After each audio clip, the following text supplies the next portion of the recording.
Jeigu tavo vadovas yra padorus žmogus, geras žmogus, jis niekada jūsų nuopelnų visų, ar ne, įmonės, neprisims tik savo. Jis būtinai jais pasidalins ir su akcininku. O taip. Geras. O čia kaip tik apie įmonės buhalteris. Buhalterių kursai, 2 taškės, čia skelbimas laikraštė. Apmokome, įdarbiname, lankome kalėjime.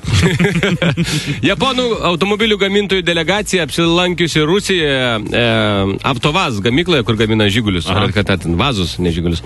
Įmonės direktoriui padovanojo Harakiri kardą. Geras. Maža ką. Jo. Taip, dar vienas. Klasės auklėtojas skundžiasi tėvams, sako, žinote, jūsų sūnus visiškai nesimoko geografijos. Nieko baisaus, mokytoja, perduokite geografijos mokytojui, kad su mūsų pajamomis toli neprivažinėjasi. Studentas dėstytojui priekaištauja, sako, jeigu aš klausau ir jūsų nepertraukiu, tai kam mane žadint,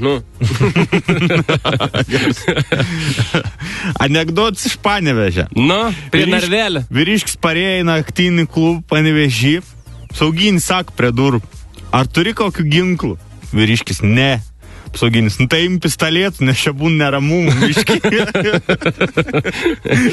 Galima ir kitą miestą. Dabar ne taip nebėra, čia kažkas seną atsintė. Nebe taip. Patarlė.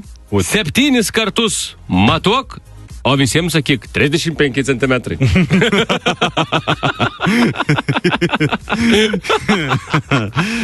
Geras.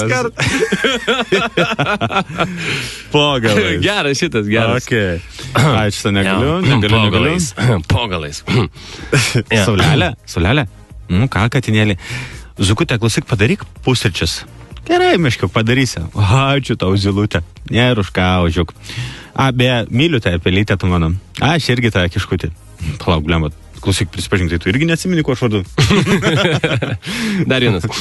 Viena mergina išvyko patostogauti į Turkiją ir, įsivaizduok, kažkaip taip išėjo, kad fotikas nebesuveikė ir ji neįsidėjo ne vienos nuotraukos į Facebooką.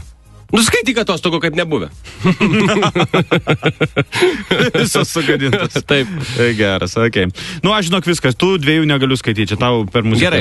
Žmogus, kuris buvo prirakintas chuliganų bute prie radiatoriaus, beldė 3 valandas. Ir viską, ką jam pavyko pasiekti, tai kad vieni kaimynai pritylino muziką, kiti nustojo taip garsiai mylėtis.